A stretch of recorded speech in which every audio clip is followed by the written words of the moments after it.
Oi, gente querida, tudo bem com vocês? Eu estou muito animado porque hoje eu estou começando uma série muito importante chamada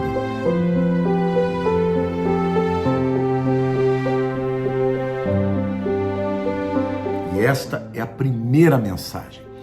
Por que eu desejei e decidi fazer essa série? Porque muita gente fala comigo, expressa o desejo de ter uma nova oportunidade. As pessoas dizem, se eu pudesse, eu começaria de novo. Se eu pudesse, eu não teria feito assim, né? E isso elas falam em referência ao casamento, em relação aos filhos, à carreira, né? Muita gente diz assim, eu gostaria de nunca ter dito isso, nunca ter feito aquilo. É interessante como pessoas muitas vezes tentam começar de novo e fazem promessas, né? Geralmente no ano novo fazem promessas de mudar, coisas pessoais, né? Coisas interiores. É muito importante que você entenda uma verdade. Eu vou ler um texto lindo, mas eu quero começar dizendo para você algo importante. Todos nós precisamos de um novo começo. Não existe ninguém no mundo que não precise começar de novo. Mas a segunda coisa que eu quero dizer importante, antes de começar a pregar, é que Deus é um Deus que promete dar um novo começo para todo mundo que se entrega a Ele. Tá bom? Eu quero ler um texto lá em Apocalipse 21, versículos 5 a 8. Este é o texto em que Deus começa a terminar a revelação, né? Ele começa a trazer a última palavra, né? Para fechar o livro de Apocalipse, que é o último livro da Bíblia. É como se Deus estivesse dizendo, olha, preste atenção, porque o que eu vou dizer aqui é a última coisa. Tá tudo revelado, isso aqui é o final de todas as coisas. Mas ao apresentar o final de todas as coisas, ele diz que vai dar uma nova oportunidade, vai fazer tudo novo, tá? Por isso, o tema da série é Deus faz todas as coisas novas. Eu vou ler para vocês Apocalipse 21, versículos 5 a 8. E aquele que está sentado no trono disse, eis que faço novas todas as coisas. E acrescentou, escreve, porque estas palavras são fiéis e verdadeiras. Disse-me ainda, tudo está feito. Eu sou o Alfa e o Ômega, o princípio e o fim. Eu, a quem tem sede, darei de graça da fonte da água da vida. O vencedor herdará todas essas coisas. Eu lhe serei Deus e ele me será filho. Vamos até aí, gente. Isso aqui tem muita coisa importante aqui. Deus começa já prometendo para todo mundo que ele vai fazer novas todas as coisas. Interessantes, né? Porque está no final da revelação, né? Já revelou tudo que aconteceu no livro de Apocalipse. E agora, quando chega no fim, ele vai falar as últimas palavras. Ele começa prometendo que vai fazer tudo de novo. Tudo de novo não, tudo novo, né? E quem é que faz essa promessa, gente? Quem faz essa promessa é aquele que está sentado no trono do universo, é aquele que tem domínio, que tem poder, tá? É o governador, é o rei do universo que está prometendo isso. Então, isto não é uma coisa que tem possibilidade de acontecer, isto vai acontecer, tá? Ele está declarando e ele ainda faz mais, né? Ele diz o seguinte, estas palavras que eu estou dizendo para vocês são fiéis e verdadeiras. Portanto, João, escreve para que elas fiquem como garantia. Porque, gente, aqui nós vemos João, né, tendo um êxtase, está lá na presença de Deus, vendo tudo que aconteceu, mesmo na ilha de Patmos, ele estava lá com o corpo, mas o espírito na presença de Deus. E João vê todas essas coisas, ele deve ter ficado arrepiado, deve ter ficado maravilhado, mas se estas coisas ficassem no coração de João, elas não teriam o impacto que elas têm nas nossas vidas. Mas a Bíblia diz, né? João, o que eu estou falando para você, essas palavras são fiéis e verdadeiras. Por isso, você vai escrever o que eu estou dizendo. Existe até um ditado, né, que diz que aquilo que você fala, você pode escrever. O que está escrito é um documento, uma garantia de que aquilo que você fala vai ser cumprido. Então, Deus nos dá a garantia da sua palavra pelo fato de ela estar impressa, escrita na palavra de Deus. Quem garante que isso vai acontecer? Ele se apresenta como o alfa e o ômega, que é Jesus, tá? O alfa e o ômega, o princípio e o fim. Ou seja, tudo aquilo que está entre o alfa, entre o ômega, tudo aquilo que está entre o início e o fim, ou seja, toda a história da humanidade, está debaixo do controle e do poder do Senhor Jesus. E é Ele quem está garantindo quem vai fazer todas as coisas novas. A Bíblia também diz que aquele que começou uma boa obra há de completá-la até o dia de Cristo Jesus. Aquilo que Deus começa, Ele termina. Nós muitas vezes começamos e não conseguimos terminar, mas Deus, Ele começa e termina. E Ele diz mais, né? Jesus é o autor e o consumador da nossa fé. Não é maravilhoso, gente? Não é lindo você saber que quem prometeu é capaz, é competente para fazer todas as coisas novas? Não é de novo não, porque de novo seria permitir a presença do diabo e tudo mais. Muita gente fala para mim assim, pastor, né, quando me perguntam nas lives, lá no céu Satanás pecou.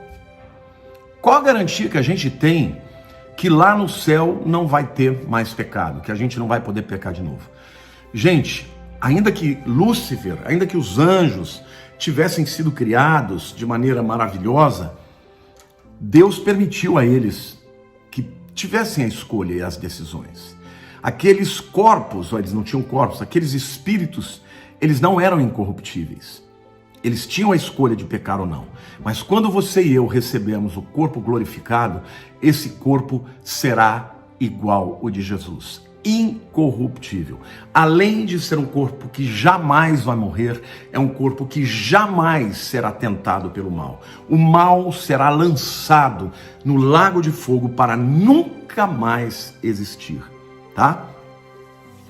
Mas é muito importante a gente entender também quais são os requisitos para que Deus faça as coisas novas na nossa vida, porque ainda que esse texto esteja falando da mudança, né, da ordem das coisas, do mundo, do universo, Deus também quer fazer novas coisas na nossa vida. A Bíblia diz lá em 2 Coríntios capítulo 5, versículo 14, quem está em Cristo é nova criatura. As coisas velhas já passaram, eis que tudo se fez novo. A Bíblia fala do relacionamento com Jesus como um novo nascimento, ou seja, nós podemos ter novidade de vida também. Lá no fim, quando tudo acontecer, haverá uma novidade, novas coisas, tudo novo. Mas hoje nós já podemos experimentar novidade de vida, entendeu? Mas como isso acontece? Quais são os requisitos para que isso aconteça? Em primeiro lugar, nós temos que reconhecer a nossa necessidade de um Salvador, tá? Se você é uma daquelas pessoas que se desculpa dizendo que você é assim por causa do seu passado, porque você não foi amado, porque coisas ruins aconteceram, porque você foi abandonado, porque teus pais não foram bons, gente, ninguém terá desculpas perante Deus. Por quê? Porque você tem que ser humilde, que você é um pecador e reconhecer que você precisa de um Salvador. No momento que você reconhece que você precisa de um Salvador e crê que Jesus morreu na cruz pelos seus pecados, você nasce de novo. Então, este é um novo nascimento, tá? Agora, o orgulho tem que morrer, né? Você tem que admitir que sozinho você não é bom o suficiente. Porque tem gente que diz, eu nunca matei, eu nunca roubei, eu não faço mal para ninguém. Mas você é pecador. E todos os pecadores precisam de Salvador. Amém? Então, a novidade de vida que acontece na vida de qualquer um começa com o indivíduo reconhecendo: Senhor Deus, eu sou pecador. Eu preciso de salvação. Eu preciso do Salvador, que é Jesus. E aí, então, vem o segundo aspecto, né? Uma vez que você reconhece, você tem que se apropriar do presente de Deus que é a fé em Cristo Jesus. Ou seja, você tem que crer que Jesus morreu na cruz por você. Porque tem gente que acha bonito, não, eu creio que ele é Salvador, mas eu não estou preparado. Gente, não é uma questão de estar preparado, é uma questão de decidir. Se você não decidir, se você não disser, Deus, eu quero, e não só quero, como eu creio que o Senhor morreu por mim na cruz, você jamais se apropriará desta novidade de vida que Cristo nos dá. Por isso você tem que nascer de novo. Quem te ajuda a fazer isso é o Espírito Santo. É Ele que começa a trabalhar no seu coração, é Ele quem dá a fé para você confessar a Cristo, reconhecê-lo como o único caminho para a salvação e convidá-lo para ser o seu Salvador. E uma vez que você o convida, crer que os seus pecados foram por Ele perdoados. Então, é isso que eu digo que é a apropriação, como nós tomamos posse, né? Daquela bênção maravilhosa de Cristo ter morrido por toda a humanidade. A próxima coisa que você tem que entender é que quando você toma esta decisão, vai haver resultados na sua vida. E o texto aqui que nós lemos de Apocalipse fala que o primeiro resultado é vitória, tá? No caso da vitória final e cabal, né, quando todas as coisas acontecerem, Jesus fala de uma série de coisas, né, que ele vai dar como herança, e ele diz, ao vencedor, tá? Então só vai receber essa herança e viver esta novidade, né, estas coisas todas renovadas, aquele que vencer, aquele que deu a vida para Jesus e permaneceu com ele até o fim, né, que se apropriou. Então, quando você decide crer, porque eu quero dizer para vocês que fé não tem nada a ver com sentimentos, nada a ver com emoções. Muitas pessoas me perguntam, pastor, mas eu não estou me sentindo. Querido, Satanás vai sempre trabalhar na sua mente. Você acha que não trabalha na minha também? Ah, quem é você? Você não merece, olha aí, Deus não te ama, Ele não se importa com você, você não é bom o suficiente. Esse é o discurso dele. Mas se você crê em Jesus, a Bíblia diz que com o coração se crê para a justiça, mas com a boca se confessa para a salvação. Por isso que quando eu prego, eu estou sempre te levando a confessar com a boca. Porque na hora que você crê no coração e fala que Cristo morreu pelos seus pecados, você nasce espiritualmente de novo. E Satanás te perde, queridos, para sempre, em nome de Jesus. Então, quando você decide crer e decide se entregar para Jesus e viver para Ele, você é um vitorioso, tá? Com isso, eu quero falar de algumas consequências, porque muita gente me pergunta, mas pastor, eu ainda não consegui vencer o meu cigarro, olha, eu ainda tenho tentações, eu ainda tenho pensamentos. Gente, a salvação, ela se dá com dois processos diferentes. O primeiro deles é a chamada justificação. A justificação, do ponto de vista legal, é o ato declaratório do juiz de olhar para o réu e dizer, você está perdoado. Eu te justifico, não pelas suas obras, mas pelas obras do meu Filho Jesus. Então, quando você crê em Jesus, a justiça dele vem para nós. E imediatamente, instantaneamente, você nasce de novo, tá bom? Então, ele olha para você e ele não vê mais os seus pecados, ele vê os atos de justiça de Jesus. Isto ficou claro lá no Éden, quando Adão tentou fazer para si uma veste com as folhas de figo, ele continuou se sentindo nu. Mas Deus matou um animal puro e inocente e cobriu os corpos de Adão e Eva, mostrando ali, apontando para o futuro, quando o sacrifício de Jesus Cristo cobriria todos os nossos pecados e nos perdoaria definitivamente. Amém? Então, gente, primeiro é a justificação, mas existe um segundo processo que é chamado de santificação. A justificação é um ato, mas a santificação é um processo que dura a vida inteira. Você vai vencer imediatamente os seus pecados? Nem todos. Mas a gente vai lutando, o Espírito Santo vai nos dando força, vamos lendo a palavra, vamos buscando ao Senhor e gradativamente vamos recebendo esta vitória, até porque nós já temos hoje, tá, uma natureza nova, a natureza de Deus habitando em nós. Mas é interessante, é importante você notar que o apóstolo Paulo, no livro de Romanos, ele faz uma descrição, né? Uma descrição de como acontece na vida das pessoas. Romanos 1, ele diz que todos os gentios pecam e por isso estão destituídos de Deus, da glória de Deus. No capítulo 2, ele diz que os judeus também estão em pecado.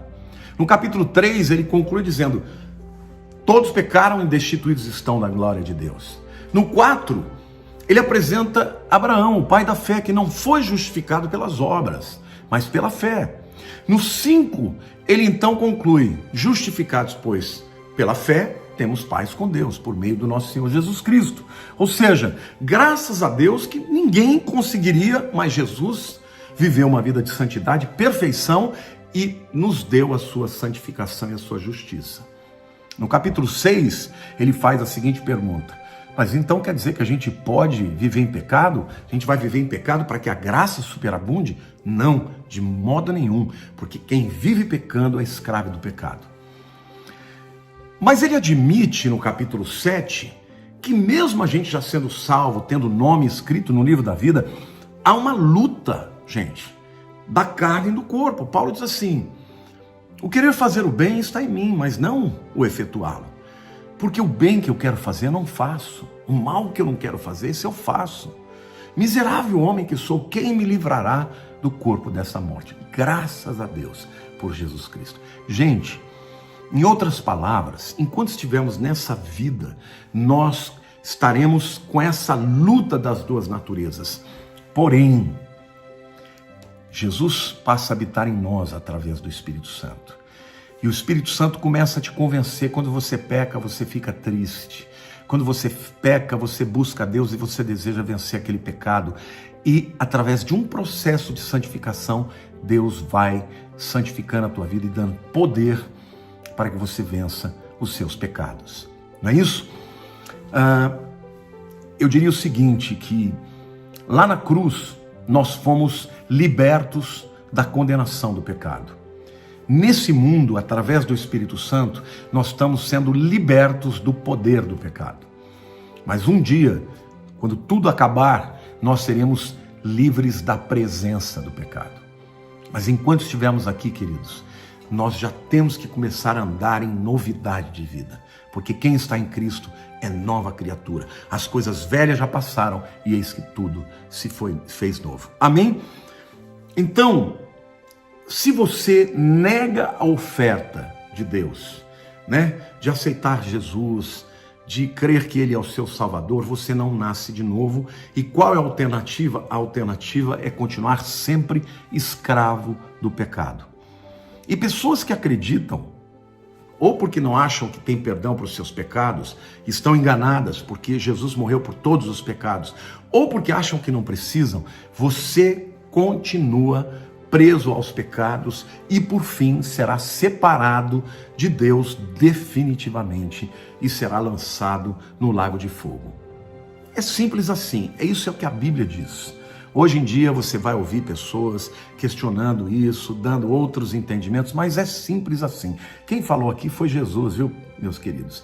E Jesus é a verdade, ele nunca mentiu. Então eu tenho temor de Deus de alguma maneira minimizar aquilo que ele está falando. Nós só temos chance de mantermos a nossa salvação se estivermos em Cristo Jesus. Amém? Agora, todos nós temos áreas da nossa vida para serem transformadas. Não somos perfeitos. Isso deve nos dar, primeiro, um sentimento de humildade. Tem gente que fala para mim: pastor, você é tão humilde. Gente, eu tenho consciência dos meus pecados.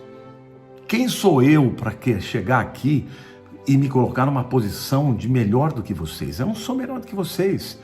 Talvez eu saiba mais coisas do que vocês, porque faz mais tempo que eu estou estudando. Mas eu sou igualzinho vocês.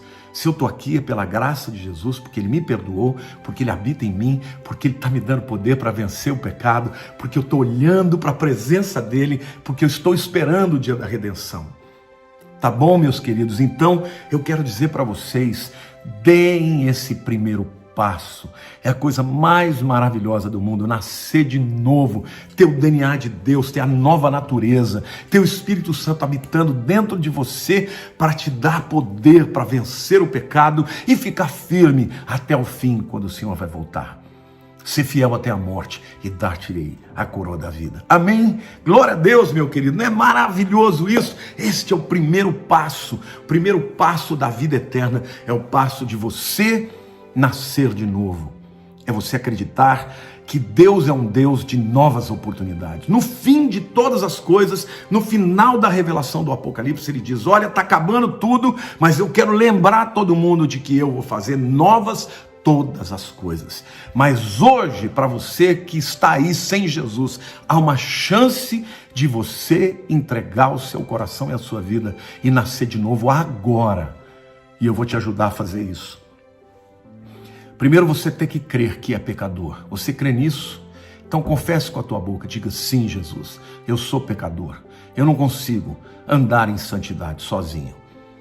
Pois bem, agora você tem que crer que Jesus morreu no seu lugar, lá na cruz, pelos seus pecados. Então ore comigo, diga assim: Senhor, eu creio que Jesus, mesmo sendo perfeito, não merecendo a cruz, ele morreu por mim, por causa dos meus pecados. E agora eu declaro com a minha boca o que está no meu coração. Eu creio que ele é o meu Salvador. Eu creio que ele morreu pelos meus pecados. E eu te entrego a minha vida, Senhor. Eu te entrego toda a minha vida, o meu coração, e eu declaro que o Senhor é o meu Senhor e o meu Salvador. Meu querido, se você orou assim, a Bíblia diz que instantaneamente o teu nome é escrito no livro da vida. Agora não pense que esse momento aconteceu por acaso. Lá na eternidade, ele já te conhecia. Lá na eternidade, ele já te predestinou. Ele já te convocou, ele já te chamou. E neste momento, ele está fazendo você nascer de novo. Amém? A partir de agora, meu querido, o Espírito Santo vai habitar em você. A partir de agora, a palavra de Deus vai ser uma espada para você vencer as suas lutas. A Bíblia diz que a palavra de Deus, a espada que ele nos dá, a espada do Espírito, divide juntas e medulas, alma e espírito. É ela que vai te dizer quando você estiver errando. É o Espírito que vai contar para você: olha, esse caminho não é por aí, você está em pecado. Quando ele fizer isso, se arrependa de novo e peça para ele te ajudar e te dar força para vencer. E queridos, a Bíblia diz que o Espírito Santo é aquele que nos sela. O selo é a garantia, a propriedade para que nós sejamos guardados até o dia do arrebatamento, até o dia da redenção. Este é o primeiro passo das novas coisas que o Senhor vai fazer. E eu quero terminar esse vídeo citando Romanos 12, 21, que diz assim: não te deixes vencer do mal, mas vence o mal com o bem. O texto não está falando do mal só fora de você, mas está falando do mal quando ele ataca a sua mente, a sua alma, o teu coração. Amém? Não desista de enfrentar os pecados, não desista de caminhar em direção à vontade de Deus. Você tem o Espírito Santo habitando em você, você tem a palavra de Deus que é viva e eficaz, mais poderosa do que qualquer espada de dois gumes. Você tem a sua vontade dentro de você e o Senhor vai te ajudar. A promessa dele é que a boa obra que ele começou em vós, ele vai completar até o dia de Cristo. Eu creio que não está longe em que nós nos encontremos com o Senhor através do arrebatamento. Mas de uma forma ou de outra, mesmo que nós não estejamos aqui quando o arrebatamento acontecer, o nosso encontro com ele será dentro da sua geração. Porque quando a gente fechar os nossos olhos, nós vamos nos encontrar com o Salvador Jesus. Amém? Que o Senhor te abençoe e eu espero que, se você não tomou este primeiro passo, que você tenha tomado agora. E se você tomou, que Deus possa continuar te abençoando. E eu quero te sugerir que você continue vendo esta série, porque eu vou falar de todos os passos que vão acontecer na tua vida cristã agora, em nome de Jesus. Te amo, Deus te abençoe, um beijo no coração de todo mundo.